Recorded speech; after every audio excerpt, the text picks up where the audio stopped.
배달의 민족이라는 배달 서비스 회사가 있습니다. 어느덧 국내 최고의 배달 대행 업체가 되었고, 지난 2019년에 40억 달러, 그 당시 우리나라 돈으로 4조 7,500만 원에 500억 원의 독일 회사에 인수가 된 기업입니다. 2021년 연매출이 무려 2조 원이 넘어섰습니다. 이렇게 엄청난 회사가 이루어지는 것은 처음부터 그런 것은 아니었죠. 초기에는 김봉진 대표가 수개월 동안 하루 종일 돌아다니면서 전단지만 모았다고 합니다. 그런 것이 이제 바탕이 되어서 오늘날 그런 훌륭한 큰 회사가 된 것이죠. 복싱을 배우러 가면 줄넘기부터 시킨다고 합니다. 개수로 몇 개 하라고 하는 것이 아니라 3분씩 3라운드 복싱과 똑같이 그렇게 시킨다고 합니다. 먼저 멋진 포즈나 기술을 배우고 싶은 그런 마음이겠지만은 아닙니다. 줄넘기를 먼저 열심히 해야 한다고 합니다. 줄넘기를 우리 생각하면 참 보잘것없는 운동 같이 보입니다. 그러나 그것을 충분히 해야 기술을 배울 수 있고, 또 선수들은 시합에서 이길 수 있는 체력을 기를 수 있습니다. 아침에 회사에 출근할 때마다 회사원들은 모두 비슷합니다. 5분이라도 더 자고 싶습니다. 매우 피곤하지요. 출근하기 싫을 때도 있습니다. 매일 반복되는 똑같은 일상이 때로 지루하기만 합니다. 같은 시간에 일어나고 같은 장소에 출근하고 지친 몸으로 또 퇴근하고, 그야말로 지루한 일상입니다. 신앙생활도 그렇습니다. 같은 교회에서 매번 같은 시간에 예배가 이루어집니다. 새벽 기도하는 분들은 더 합니다. 매일 같은 시간에 일어나서 같은 장소에서 기도합니다. 어쩌면 지루할 수 있는 것이지요. 반복되는 일은 지루할 수 있는 일입니다. 어느 주부의 글을 잠깐 소개하겠습니다. 제 일상은 비교적 규칙적이에요. 밤 10시 정도에 잠이 들어서 눈을 뜨면 새벽 6시, 세수를 하고 노트북을 켜요. 1시간 정도 뉴스를 보다가 7시부터 아침 식사를 준비하지요. 아이가 먹을 삼삼한 된장국을 끓이고 남편이 먹을 매콤한 오징어 볶음을 하고, 그러다가 8시에 아이와 남편을 깨워 먹이고 입히고 엎치락 뒤치락 어린이집을 보내요. 아이가 하원하기까지 주어진 시간은 6시간 정도. 설거지를 하고 밀린 빨래를 하고 가끔 운동도 하고 글을 쓰기도 하지요. 이런 일상이 매일 반복돼요. 어느 날 문득 지겹다는 생각이 들었어요. 해야 될 일이 매일 반복되니까 뭔가를 한다기보다는 해치우는 느낌이 강했어요. 빨래를 널거나 개울 때도 빨리 해치우려 팍팍하고, 설거지나 청소기를 돌릴 때도 빨리 해치우고 널브러져 쉬려고 그냥 대충 하고요. 그냥 다 안 해버릴까 생각도 해봤는데, 사실 이런 집안일은 안 하면 더 스트레스를 받잖아요. 없어지는 게 아니라 쌓이니까요. 이 주부도 평범한 주부의 일상인데, 반복되는 일들이 때로는 너무 지루하기 때문에 그만둘까 하는 생각도 있다는 얘기죠. 반복되는 일은 누구에게나 그만두고 싶은 생각이 드는 겁니다. 매일 똑같이 반복되는 일이 변화도 없고 발전도 없어 보이면 그만두고 싶어집니다. 앞으로 희망이 보이는 것도 아니고, 그러면 더더욱 다 때려치우고 싶은 것입니다. 그러면 그만두는 것이 정답일까요? 아닙니다. 그것이 정답은 아닌 걸 우리가 알고 있죠. 또 반복되는 일은 힘이 듭니다.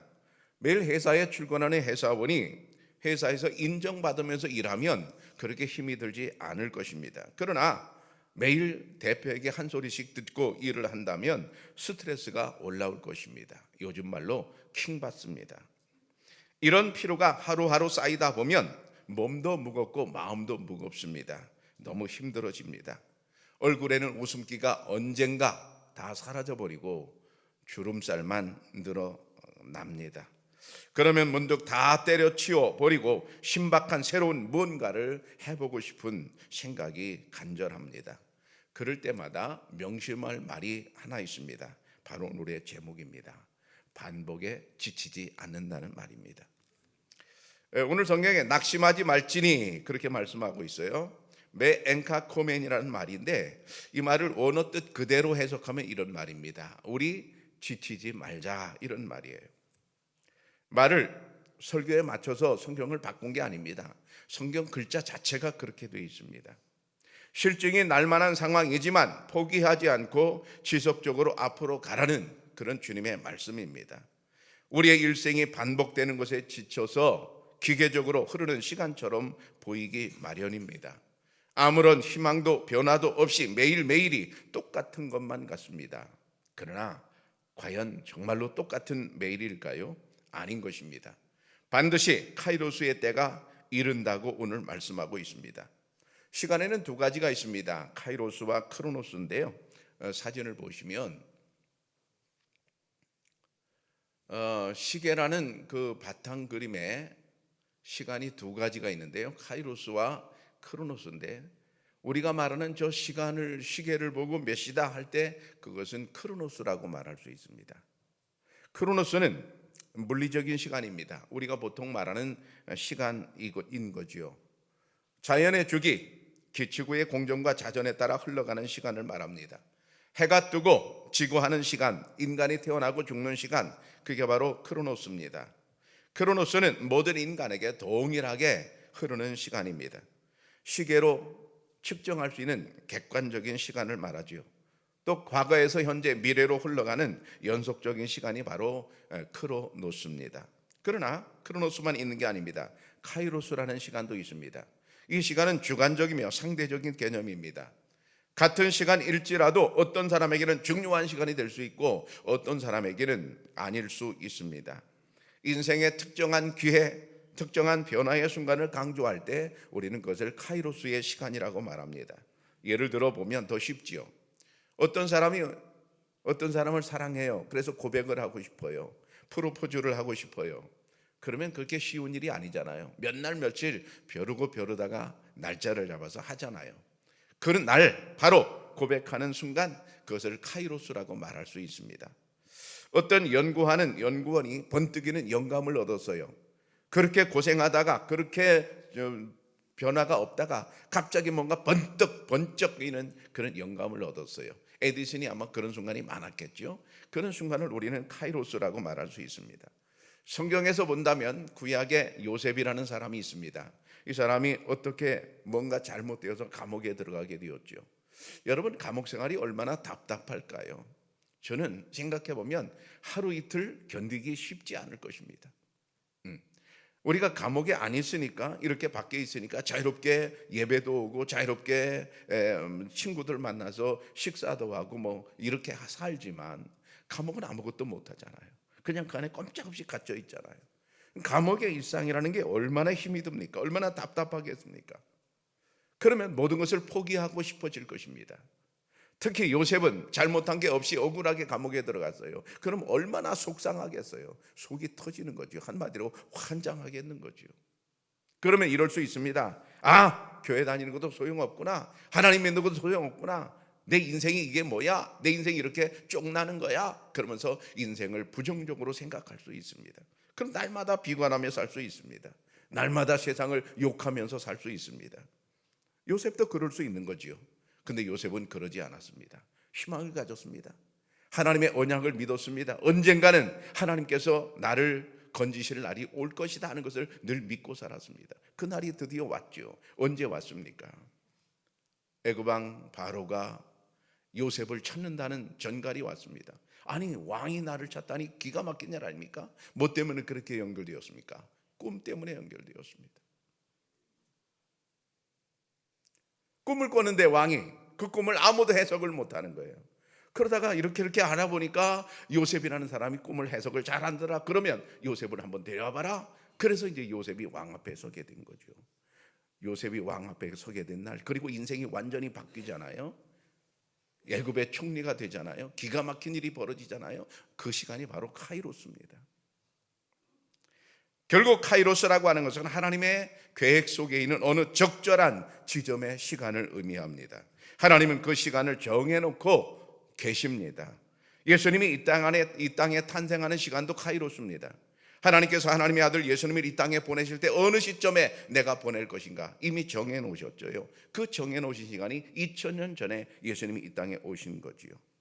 그래서 오늘 성경에 보면 낙심하지 말지니 때가 이르매, 그럴 때 이 때가 이르매라는 말을 언어로 보면 카이로 가르이디오라는 말입니다. 여기 카이로라는 말이 바로 카이로스라는 말입니다. 반복하는 일에 우리가 지치지 않고 견디면 때가 오는데, 좀 고급스럽게 말하면 카이로스의 때가 온다는 그런 말씀입니다. 이 성경 말씀을 우리는 믿어야 할 것입니다. 애굽에서 선도에 생활하던 많은 이스라엘 백성들 200만 명이나 되는데요, 그들은 나날이 괴로웠을 것입니다. 여러분, 노예로 산다는 게 어떤 삶일까요? 인간 대접을 전혀 못 받는 짐승 취급을 받는 그런 삶이잖아요. 얼마나 괴로울까요? 그들에게는 하루하루 희망이 없었습니다. 노예가 되고 1년 있으면 하나님이 우리를 풀어주실까, 2년 있으면 하나님께서 우리에게 자유를 주실까 기다렸는데 아닙니다. 400년이 넘도록 그들은 계속 노예로 살았습니다. 얼마나 힘들었겠어요. 그리고 모든 소망이 다 사라진 상태지요. 이스라엘 백성들은 꿈도 희망도 없었을 것입니다. 노예가 무슨 희망이 있습니까? 그저 아침에 밥 먹고 가서 일하다가 저녁에 들어오면 그만인 거지요. 그런데 그게 아니었습니다. 하나님이 정하신 날이 있었습니다. 하나님께서 이제 애굽에게 10가지 재앙을 내리시는데, 그 10가지 재앙을 내리는데 시간이 한참 걸리잖아요. 근데 마침내 10번째 재앙을 내리시는 순간 하나님께서 이스라엘을 이제 애굽에서 탈출시키는 순간이거든요. 그들은 전혀 예상하지 못했지만 하나님께서는 모세라는 지도자를 세우셨습니다. 그리고 모세를 통해서 하나님은 이스라엘을 애굽에서 해방시켰습니다. 하나님이 그 날을 정하셨는데 바로 그 날이 오늘 성경의 말씀으로 카이로스인 것입니다. 하나님은 희망이 없는 그들에게, 아무 빛이 보이지 않는 그들에게 카이로스의 때를 정해 놓으셨어요. 여러분, 그때만 그런 게 아닙니다. 지금 우리에게도 마찬가지입니다. 우리에게 매일 일상이 반복되어 아무 희망이 보이지 않을 수도 있습니다. 그러나 아닙니다. 하나님 반드시 나를 향한 카이로스의 시간을 정해 놓으신 줄로 믿습니다. 성경에 보면 삭개오라는 사람이 그랬습니다. 삭개오는 여리고의 세리장이라고 그랬어요. 세관의 이제 그 장이란 말이죠. 당시 이스라엘에는 돈을 잘 버는 직업이 있었는데 그게 세리였고, 또 여리고의 세리장, 그러면 나라에서 두 번째로 돈을 잘 버는, 돈이 생기는 그런 이제 직업이었습니다. 그는 돈 많은 부자였습니다. 그런데 일상이 공허했습니다. 영혼이 허무했습니다. 만족함이 없었다는 얘기죠. 그래서 어느 날 그 만족함을 채우려고 예수님을 만나야 되겠다 생각해서 예수님이 지나가는 길에 가봤습니다. 그런데 웬걸, 사람이 너무 많아서 예수님을 만날 수가 없는 겁니다. 키가 작은 삭개오는 뽕나무 위로 올라갔습니다. 여러분, 이 사람만 올라가지 않았겠죠. 수많은 사람이 올라갔겠죠. 유명한 예수님을 만나보고자 했던 갈망이었죠. 근데 예수님은 그 많은 사람 중에 유독 키가 작은 삭개오를 주목하여 보셨습니다. 그리고 말을 것입니다. 어떻게 하셨는지, 삭개오야 내려와라. 내가 오늘 니네 집에 가서 밥을 좀 먹어야 되겠다. 삭개오는 깜짝 놀랐습니다. 아무도 집으로 초청해도 오지 않는 그런 죄인의 집인데, 낙인 찍힌 그런 집인데 예수님께서 제 발로 우리 집에 오시다니 깜짝 놀랄 일입니다. 예수님께서 부르시는 그 순간 이 삭개오에게는 카이로스의 시간입니다. 그 시간 이후로부터 삭개오의 인생은 완전히 바뀌었습니다. 행복한 인생으로 바뀌었습니다. 삭개오는 당시 동족 사람들로부터 따돌림 당하는 그런 신분이었습니다. 매국노였습니다. 우리가 친일파를 싫어하는 것처럼 그 당시 이 사람은 아주 싫어하는 사람이었습니다. 산에는 이리가 있고 마을에는 세리들이 있다고 하면서 사람들은 이 세리들을 너무 싫어했고 증오까지 했습니다. 친구들은 다 멀어졌고 일가 친척들도 손가락질하는 그런 분위기였습니다. 그런 분위기 속에서 삭개오는 세리장을 그만둔 것이 아니었습니다. 힘들지만 일상을 반복해 나갔습니다. 그러다가 어느 날 카이로스의 때가 만났어요. 예수님이 이제 만나 주셨습니다. 오늘 이 장면에서 우리에게 중요한 교훈을 줍니다. 우리가 일상이 힘들고 어렵다고 할지라도 중요한 것은 뭐라는 거예요? 포기하지 않는 것입니다. 반복에 지쳐서 포기하지만 않으면 반드시 그날에는 열매를 거둘 것입니다. 그날은 그동안의 모든 수고, 모든 고생이 다 보상받는 날입니다. 오늘 본문의 7절에 보면 사람이 무엇으로 심든지 그대로 거두리라 하셨습니다. 거두는 날이 반드시 있습니다. 심는 날이 있으면 반드시 거두는 날이 있습니다. 우리는 매일같이 새벽에 기도로 심고 있습니다. 반드시 열매를 거둘 날이 있을 줄로 믿습니다. 우리는 한결같이 예배를 통해서 심고 있습니다. 반드시 열매를 거두게 될 줄로 믿습니다. 우리는 복음을 계속해서 뿌리고 있습니다. 반드시 열매를 거둘 것입니다. 포기하지 않으면 실패는 오지 않습니다. 잘 기억하십시오. 포기하지 않으면 나에게 실패는 오지 않습니다. 오늘 당장 열매가 없다고 해서 실패는 아닙니다. 오늘 당장 눈에 보이는 희망이 없다고 해서 실패도 아닙니다. 우리가 포기하지 않으면 결코 실패는 오지 않습니다. 일전에 소개했던 시가 있는데 너무 좋아서 다시 한번 소개합니다. 대추 한 알인데요, 장석주라는 시인입니다. 이 시인의 고향이 논산입니다. 그래서 가까워서 정이 더 가는 사람인데요, 잘 들어보세요. 적의 저절로 붉어질 리는 없다. 저 안에 태풍 몇 개, 저 안에 천둥 몇 개, 저 안에 벼락 몇 개, 저 안에 번개 몇 개가 들어있어서 붉게 익히는 것일 게다. 적에 혼자서 둥그러질 리가 없다. 저 안에 무설이 내리는 몇 밤, 저 안에 땡볕 두어 달, 저 안에 초승달 몇 날이 들어서 둥글게 만드는 것일 게다. 대추야, 너는 세상과 통하였구나. 이 장석주 시인은 대추 한 알을 보면서 그 속에서 태풍을 받고 번개를 받고 벼락을 받습니다. 무수한 사건들이 지나가는 거죠. 요즘으로 친다면 그 안에서 산불도 볼 수 있고요, 그 안에서 지진도 볼 수 있는 거죠. 우리 인생이 그렇지 않습니까? 그걸 다 견디고 나니까 대추 한 알이 되는 거죠. 그게 바로 시인이 본 것입니다. 또 그 안에는 무설이 내리는 몇 밤도 있고 땡볕 두어 달도 있습니다. 땡볕을 견뎠던 그런 이제 과거가 있었고, 무설이를 견뎠던 그런 슬픔이 그 안에 다 담겨 있는 것이죠. 우리는 어떤 사람이 성공한 모습을 보면서 그 성공을 부러워합니다. 그러나 분명히 기억할 것은 그 성공이 하루아침에 하늘에서 뚝 떨어진 것은 아니라는 사실입니다. 그 사람은 그날이 오기까지 결코 포기하지 않고 일상의 반복을 이어나갔던 사람입니다. 일상에서 꾸준히 심는 과정이 분명히 있었습니다. 이것이 그 사람을 성공으로 이끌어 준 것입니다. 복싱을 배우려면 줄넘기를 매일같이 반복해야만 합니다. 줄넘기를 무시하면 복싱의 고수가 결코 될 수가 없습니다. 지루하더라도 줄넘기를 해야만 합니다. 힘들더라도 줄넘기를 해야만 합니다. 피곤하더라도 줄넘기를 해야만 합니다. 지겹더라도 줄넘기는 해야만 합니다. 일상이 반복되는 것이 사실 얼마나 중요한 일입니까?